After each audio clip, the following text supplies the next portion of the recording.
सजयति सिन्धुर्वदनो देवो यत्पादपङ्कजस्मरणं वासर्वणीरिव तमसारासन्नासति विघ्नानां या कुन्देन्दुतुषारहारदौरा या शुभ्रवस्त्रामृता या वीणावरदण्डमण्डितकरा या श्वेतपद्मासना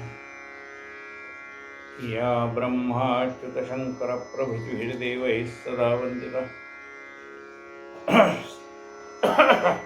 सा मां पातु सरस्वती भगवती निःशेषदाढ्यापः मूकं करोति वाचालं पङ्गुं लङ्घयते गिरिं यत्कृपात्तमहं वन्दे परमानन्दं माधवं नारायणं नमस्कृत्य नरं चैव नरोत्तमम्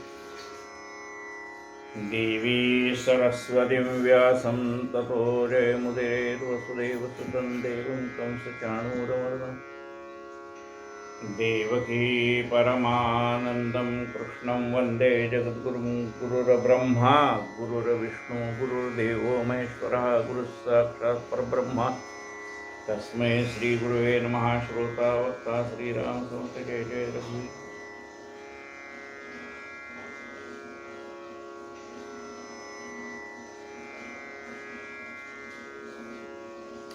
संत साई चरित्रामधला आपण अध्याय 7वा पाहतो. हेमाड पंत विरचित श्री साई सच्चरित्र अध्याय 7वा. आपण रोज एक अध्याय याप्रमाणे करत नाही आहे, कारण ते काही पारायण नाही आहे.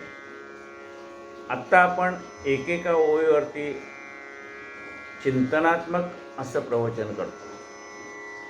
त्यामुळे कदाचित एका अध्यायाला 2 दिवस लागतात, एका अध्यायाचे कदाचित 3 दिवस लागतात. तर जसा वेळ लागेल तो लागेल, पण शांतपणे हे चरित्र आपण पाहायचं असं मनामध्ये ठरवलेलं आहे का ते बाबांची इच्छा आहे असं समजतो. श्री गणेशाय नमः, श्री सरस्वत्यै नमः, श्री गुरुभ्यो नमः, श्री कुलदेवताय नमः, श्री सीतारामचंद्राभ्याय नमः, श्री सद्गुरु साईनाथाय नमः. आता पूर्वकथेची संगती स्मरणपूर्वकानुचित्ती देवळाचे जीर्णोद्धारार्थी कैसी प्रीती बाबासी. बाबाच्या मनामध्ये देवळाच्या जीर्णोद्धाराचे प्रेम आहे, कारण संतांचं होतं. संत हे कुठले हा धर्म माझा तो धर्म परक्याचा असं मानत नाही, कारण त्यांचा असतो विश्वधर्म असतो.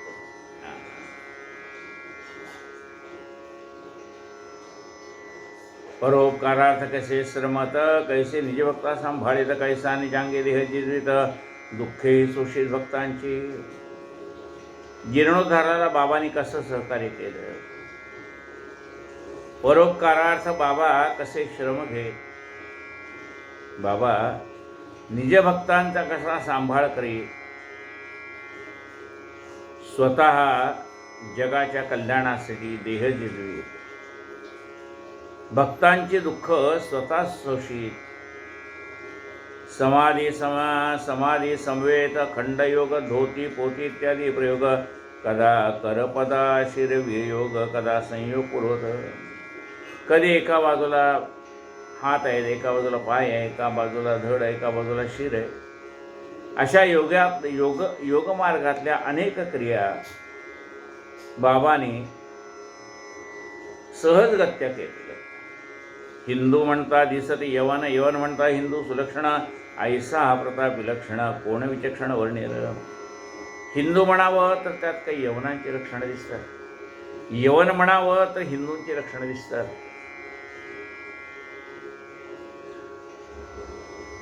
जात हिंदू की मुसलमान थांगण लागला अनुप्रमाण, उभय वर्गा समसमान जयाचे वर्तन सर्वदा. मुसलमानांना वाटायचं की बाबा आपल्याच धर्माचे आहेत, हिंदूंना वाटायचं बाबा आपल्याच धर्माचे आहेत. रामनवमी हिंदूंचा सण करवी तसे स्वयं आपण, सभा मंडपी पाळणा बांधून कथा कीर्तन करवीत.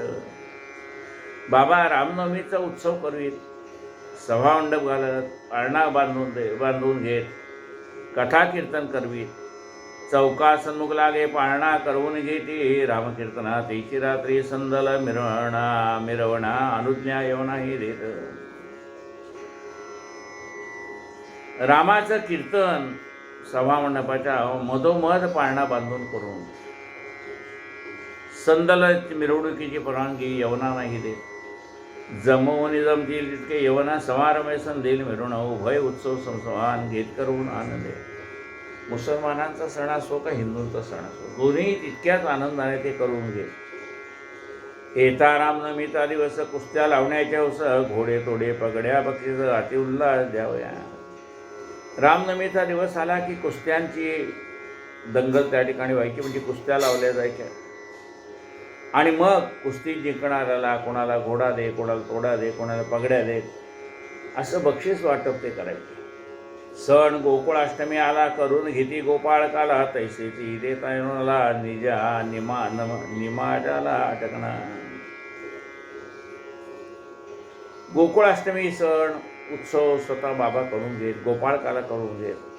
तसं ईद आलं की यवनांना नमाज पठणाला अटक करत नसत. एकदा आला मोहरमचा सण आले मशिदीस काही यवना म्हणते एक ताजा बनवून मिरवून ग्रामात. एकदा मुसलमानाचा सण आला, ते म्हणले आपण ताजा मिरवून आणू. आज्ञे सहसा ताजा झाला, 4 दिवस ठेवू ईदीला, 5व्या दिवशी खाली काढीला नाही म्हणाला करतो. त्याप्रमाणे 4 दिवस त्या ठिकाणी ताजा ठेवला आणि 5व्या दिवशी तो काढलाही. मनाला सुख नाही दुःख नाही. अविंद म्हणता विंधित कान, हिंदू म्हणता सुनता प्रमाण ऐसा ना. हिंदू ना यवना अवतार पावन साईचा. मुसलमान म्हणावं तर मुसलमानामध्ये कान टोचत नाही, पण बाबांचं कान टोचलेलं आहे. आणि हिंदू म्हणावं तर सुनता त्याचं प्रमाण आहे. हिंदू म्हणावे जरी दयास मशिदीत सदा निवास, यवन म्हणावे तरी हुताश अहर्निश मशिदीत. हिंदू म्हणावं तर बाबा मशिदीत राहायचे, आणि मुसलमान म्हणावं तर मशिदीत कधी अग्नी म्हणजे धुनी पेटत नाही, बाबा तिथेही अग्नी पेटवायचे.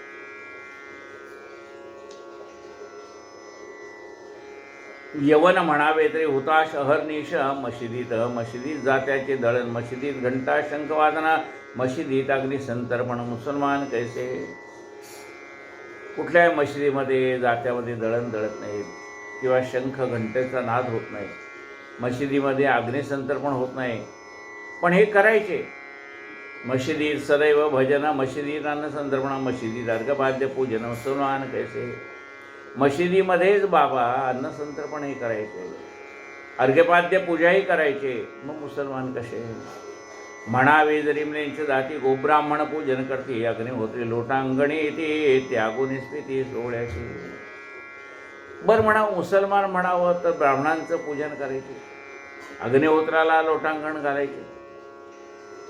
ऐसे जन विस्मिती ते पाहू येते जे जे प्रचिती तेही तैसे आपण वर्तली मुग गिळती दर्शने.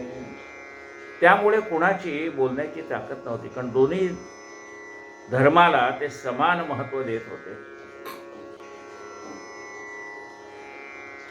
तरी जो सदा सरदा हरिशरण, त्या काय म्हणावे हिंदू यवना असो शूद्र अतिशूद्र या विहीन जातीन प्रमाण अनुमात्र.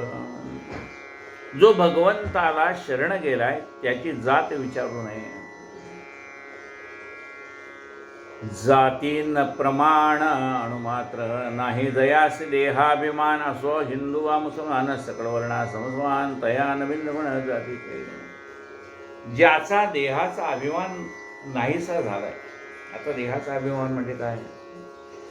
मी हिंदू आहे, मी ब्राह्मण आहे, मी अमुक आहे, मी तमुक आहे, असा जो याला अभिमान म्हणतात तो कशाचा आहे? हा देहाचा अभिमान आहे. ज्याचा देहाचा अभिमान नाहीसा झालाय त्याला कशाचंही बंधन नाही.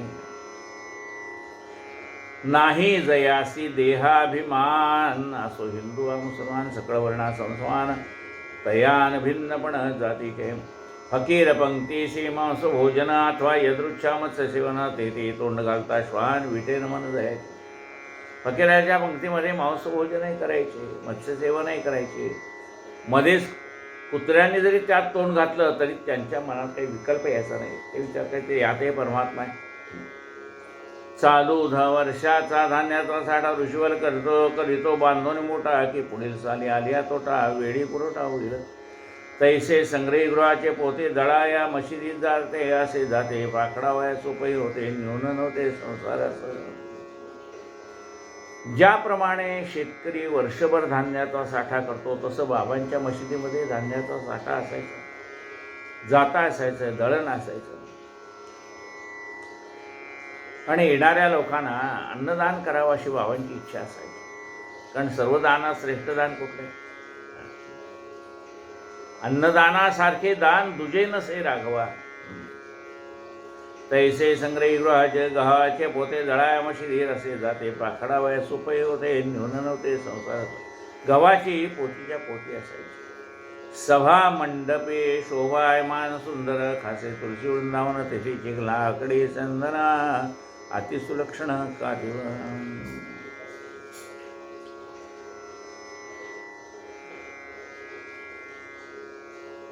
माणसाचा प्रपंच आहे तसा हा कशाचा आहे? संतांचा आहे. पण तो आपण आपल्यासाठी करतो. आणि संत धान्याची साठवणूक केली बाबाने, पण कुणासाठी?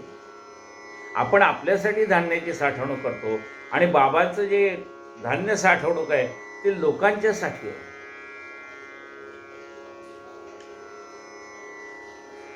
सभा मंडपे शोभायमान सुंदर, असे सुंदर खासे तुलसी वृंदावन, तेथे एक लाकडी संदन, अतिसुलक्षण का देव.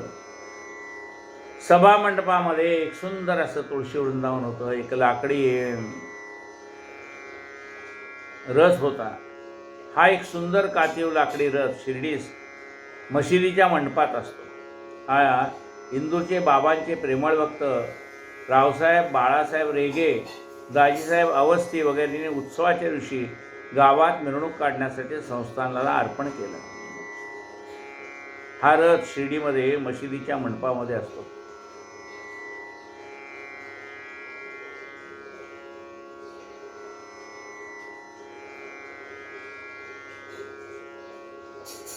तेथे जे एक लाकडी चंदन म्हणजे रथ, तेथे जे एक लाकडी चंदन ते सुलक्षण का ते होते काही पुण्य गाठी रेडी. या सर्व वस्तूंची झाली भेटी, ऐशी दृढ साठवा, हृदय संपुटी पडेना तुटी अपरा. अमरणांत काही पूर्वार्जित सवा घेता, तेणे हे पाय आले आता, मनास लाभली शांतता, निश्चिंतता ही प्रपंची. गेल्या जन्माचं काही पूर्वसंचित होतं, चांगलं संचित होतं, म्हणून मला बाबांचे चरण लाभले आणि मनात निश्चिंतता आली, प्रपंचात सुद्धा निश्चिंतता आली. पुढे कितीही सुखसंपन्न झालो तर इथे सुख नाही पडतो ना, जे साई समर्थ समागमजन्य भोगिता धन्य झालो. पुढं बाबांच्या कृपेने मी सुखसंपन्न झालो, प्रपंचामध्ये स्थिरता आली. पण बाबांच्या सान्निध्यात घातलेले जे दिवस आहेत ते सगळे आनंदात गेले. स्वानंदायक चितगण असाई, काय वानू त्यांची नवाई, जो जो रतला तयाच्या पायी, तो तो ठाईच वैसविला. स्वानंद एक चित्त. स्वानंद, आनंद कुठे हो? आपण त्या आनंदाला शोधायला बाहेर गेलो, पण तो आनंद बाहेर नाही आहे, आनंद आतमध्येच आहे. आणि अंती अंतरीचा कोपरा मी शोधला, आणि सुखाचा शोध माझ्या घरकुली या लागला.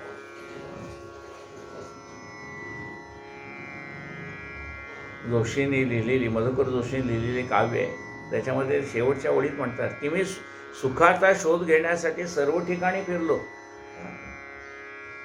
आणि अंती आणि सगळ्यात शेवटी सुखाचा शोध घेता घेता जगातली सगळी ठिकाणं संपली. आणि मग अंतरंगात शोध घेतला तर तो सुख तिथंच होता, आनंद तिथेच होता. आणि अंती अंतरीचा कोपरा मी शोधला, आणि सुखाचा शोध माझ्या घरकुली या लागला. सुख माझ्या घरातच होतं आणि मी ते सुख शोधायला दुनियाभर फिरत होतो. घरकुली अंतःकरणामध्ये, माझ्या घरामध्ये माझ्या सुख आहे, आनंद आहे, आणि मी ते सुख शोधायला बाहेर फिरत होतो.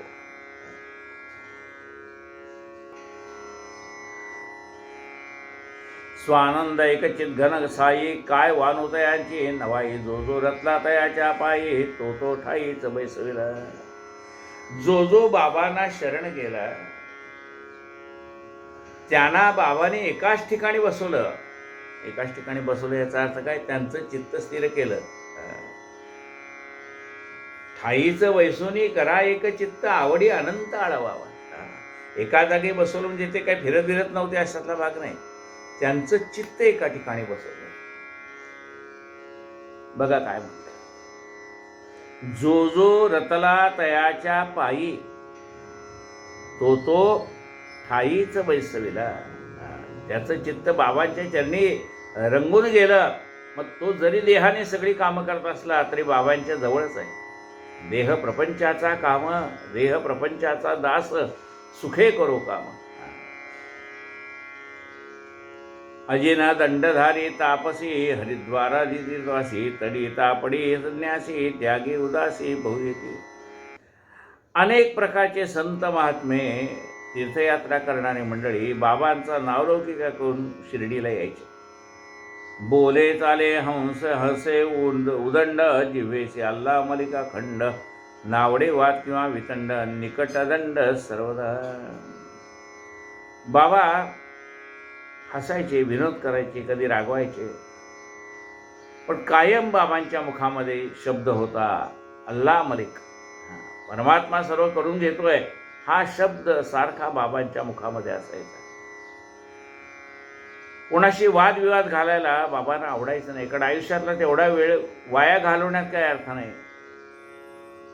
तापस वृत्ती, कारण जी माणसं ऐकत नाही ना, त्याला सांगण्यामध्ये आपला वेळ आयुष्यातला वाया घालवण्यात काही अर्थ नाही. शांत बसव आपण. तापस वृत्ती शमी दांत, वाचास्त्र वास्त्रवे पूर्ण वेदांत, कोणाही न लागला अंत, अखेरपर्यंत बाबाचा. तापसी वृत्ती होती बाबांची. मन शांत होतं, क्षमाशील होते, वाचेतनं पूर्ण वेदांत बाहेर पडायचा. बाबा सहज बोलणे हितोपदेश, बाबांच्या मुखातनं सहज वेदातली वाक्य बाहेर पडायची.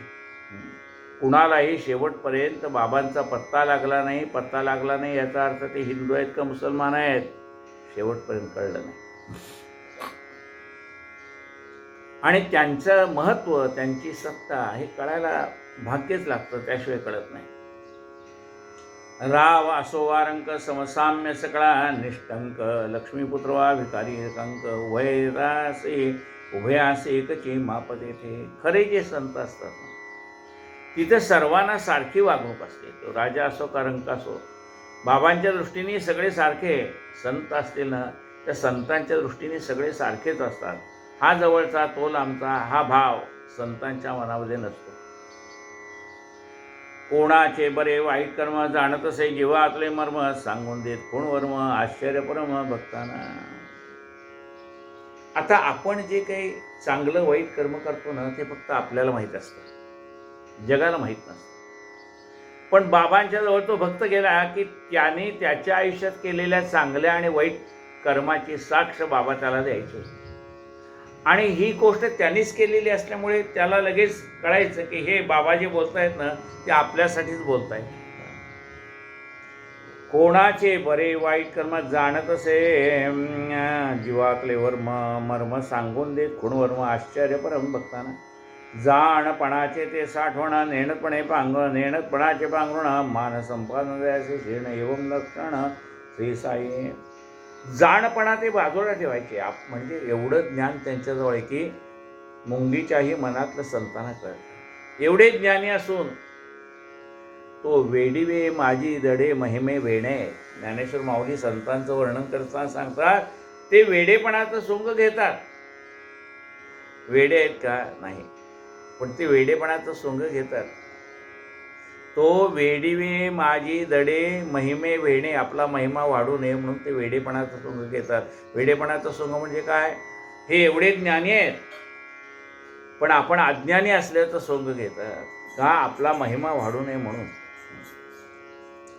जाणपणाचे ते साठवण, नेणतपणाचे पांघरुण, मान संपादन जय शीण एवं लक्षण श्री साई. त्यांना मानाची अपेक्षा नव्हती. काया जरी मानवाची, करणी अपूर्व देवाची, शिर्डीत प्रत्यक्ष देव तो हाची, भाविती हेची जनसारे. दिसायला जरी त्यांनी मानव देह धारण केलेला असला तरी ते प्रत्यक्ष परमात्मा आहे याची खात्री लोकांना होती, तसा अनुभव लोकांना होता. काय बाबांचे चमत्कार किती म्हणून मी वर्णू पामर, देवा देवळांचे जीर्णोद्धार बाबाने अपार करविले.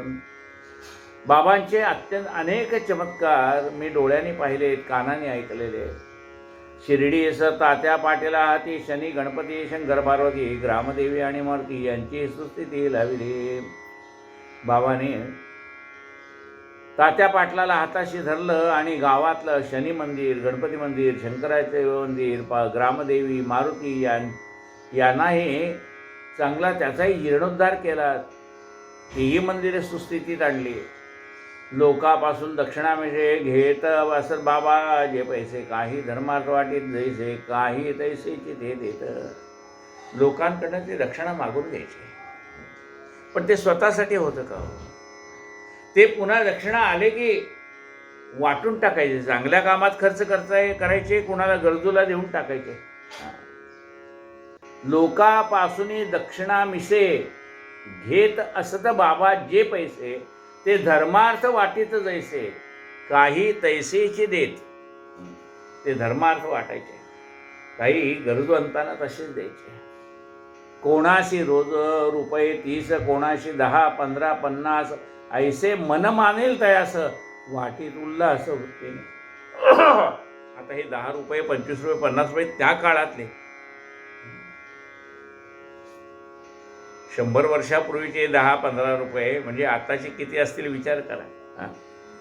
असे कुणाला 10 रुपये दे, कुणाला 30 रुपये दे रोज. बरं का, कोणाशी रोज रुपये 30, कोणाशी 10, कुणाला 15, कुणाला 50 रोज बाबा द्यायचे. हा तो सर्व धर्माचा पैसा घेणारा असही पूर्ण भरोसा, विनियोगी व्हावा तैसा इथे मनुष्या बाबांची. पण हा धर्मकार्याचा लोकांनी बाबांजवळ दिलेला पैसा आहे, ह्याची घेणाऱ्यालाही जाणीव असायची आणि तोही हा पैसा धर्माचा आहे या भावनेने त्याचा विनियोग करायचा. असो कित्येक दर्शने पुष्ट, कित्येक झाले दुष्टांचे सुष्ट, कित्येकांचे गेले कुष्ट, पावले अभिष्ट किती एक.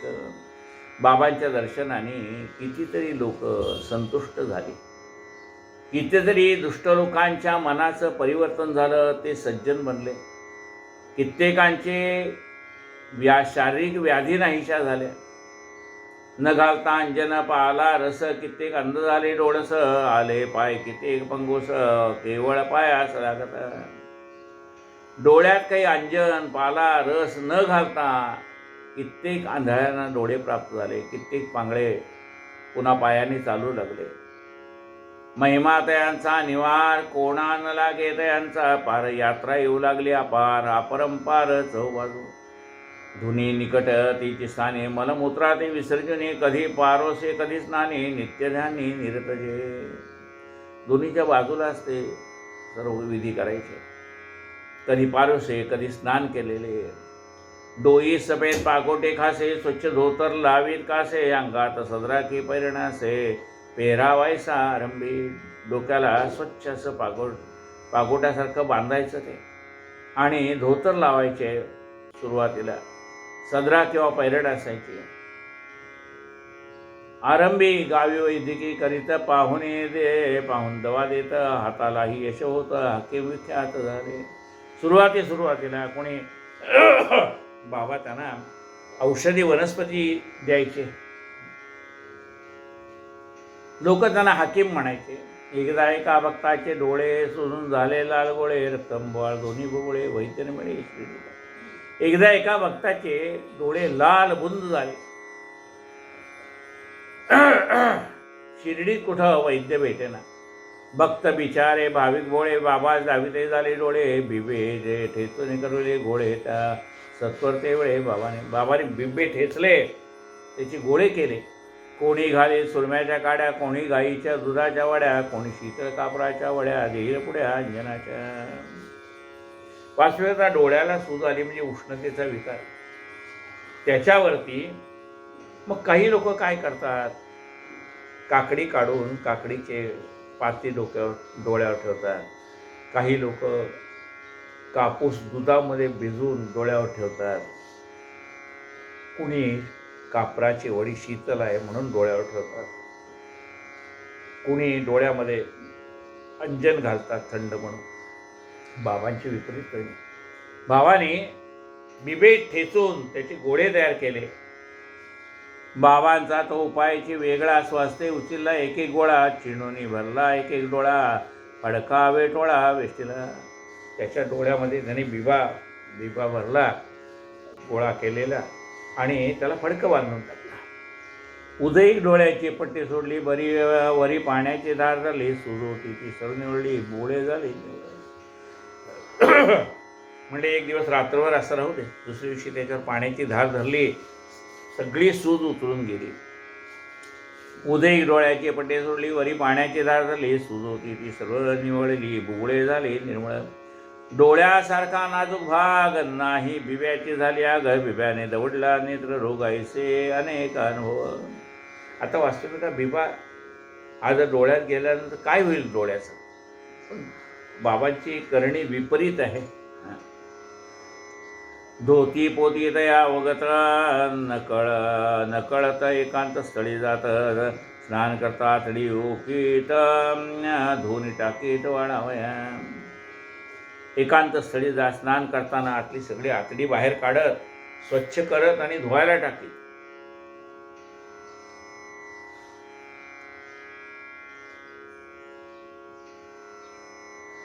धुनी टाकीत वाळावया. म्हशी देऊन जितका आड, तितकेची पुढे वडाचे झाड, तयाही पलीकडे आहे आड, 2 दिवसाआड जात ते. मशिदी वरून विहीर जवळ आहे, पुढं वडाचं झाड आहे, त्याच्या पलीकडे एक विहीर आहे. 1-2 दिवसाआड ते तिथे जात. भर दुपारी प्रखर ऊन कोडीन तिथे असे पाहुण सोया, आडातून पाणी काढून मुखमार्जन करीत. असो आईशा एका प्रसंगी बैसले असता स्नाना लागी आतडी काढून लागली. धूते जागी लागले. अजा मारता तिची आतडी बाह्याभ्यंतर करून उघडी, धुनी घालती घडीवर घडी निर्मळ चोकडी करतात. तैसीच आपली आतडी काढून बाहे आतून बाहेर स्वच्छ दोन्ही पचली. जांबाच्या झाडावरून आश्चर्यजने भोवकेले. एखाद्या बकऱ्याला मारल्यानंतर त्याची आतडी काढावी, त्याप्रमाणे बाबा स्वतःची आतडी काढून झाडावर त्यांनी वाळत टाकलेली आहे. ज्याही ही स्थिती डोळा देखली, त्यातील काही हयात मंडळी आहेत अजून शिर्डीतून लिवणती वल्ली तो अपूर्व. हा प्रसंग पाहिलेली काही मंडळी शिर्डीत त्यावेळी होती. कधी लावीत खंडयोग, कधीत हस्तपाद आदी विलग, ऐसे मशिदी जागोजाग अवयव आलत ते पडत. कधी खंडयोग करायचे, शरीराचे तुकडे तुकडे व्हायचे, आजूबाजूला टाकायचे, पुन्हा ते एकमेकाला जोडले जायचे. देह ऐसा खंड विखंड देखावा तो भयंकर प्रचंड, पाहू धावतो कोदंड बाबा अखंड त्या दिसते. पाहून या एकदा ऐसा प्रकार पाहणारा घाबरला फार, कोणा दृष्टी बाबा ठार केले अत्याचार. एकदा बाबांनी ती योगमार्गाची क्रिया केली, आपला देह खंड विखंड करून ठेवला. लोक त्या एका भक्तांनी तो पाहिलं, त्याला का वाटलं कोणीतरी बाबांची तुकडे तुकडे करून टाकले तर काय. मशिदीत ठिकठिकाणी अवयव दिसती चारी, कोणी मात्र माध्यान्न जवळीन कोणी. चिंतामणी उठवली जावे, कोणा सांगावयाला होईल उलट टांगावयाला, असा विचार पडला त्याला. जाऊन बैसला बाहेर. आता म्हणाले हे जर कोणाला जाऊन सांगावं तर एकतर लोकांचा विश्वास बसणार नाही, कदाचित तो म्हणतील तूच काही केलं असेल, म्हणून तो आता गप्प बसलाय, तोंड मारून भुक्याचा मार, तसं त्याला झालंय. पाहिलं पण कोणाला सांगता येईना. जावे कोणा सांगावया होईल उलट टांगावया, असा विचार पडला तयाला. जाऊन बैसला बाहेर. असेल साईचा हा योग आहे, हे तो तयाच्या स्वप्नेही नाही. पाहुणी छिन्नभिन्न जाई, भीती हृदय धडकले. कोणा स्त्री कळवावा प्रकार मनात, त्याचे फार परी मीच ठरेन गुन्हेगार. प्रथम कवर देणार म्हणून कोणाशी सांगवे नामा येत मनात असंख्य कल्पना, म्हणून पहाटे जाऊन पुन्हा पाहता मना विस्मय. अदृश्य पूर्वी सर्व प्रकार बाबा कुशल स्थानी स्थिर, हे स्वप्न नाही ना विचार, ऐसा विचार येऊन पाहणार साश्चर्य. पुन्हा पहाटे पहाटे जाऊन पाहतो तर बाबा पुन्हा पूर्वीसारखे.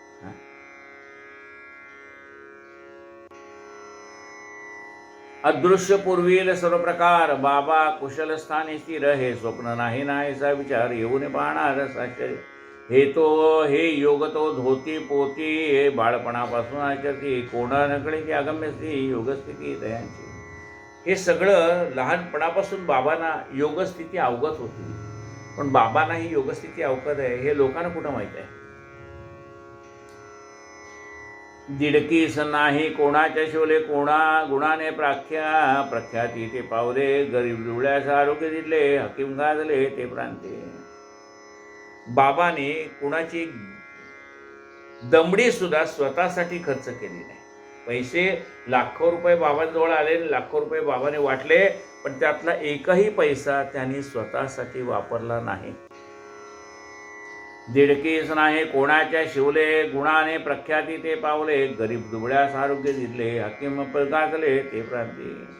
दीन दुबळ्या गरिबांना त्यांनी आरोग्य संपादन करून दिलं.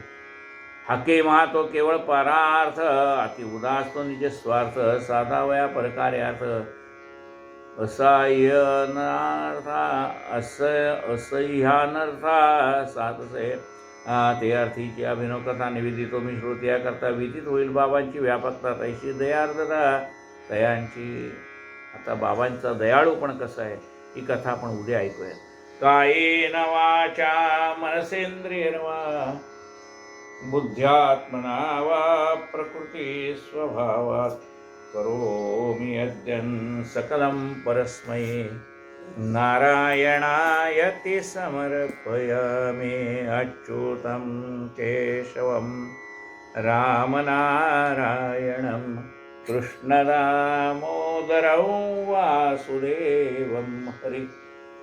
श्रीधरं माधवं गोपिकावल्लभं जानकीनायकं रामचन्द्रं भजे.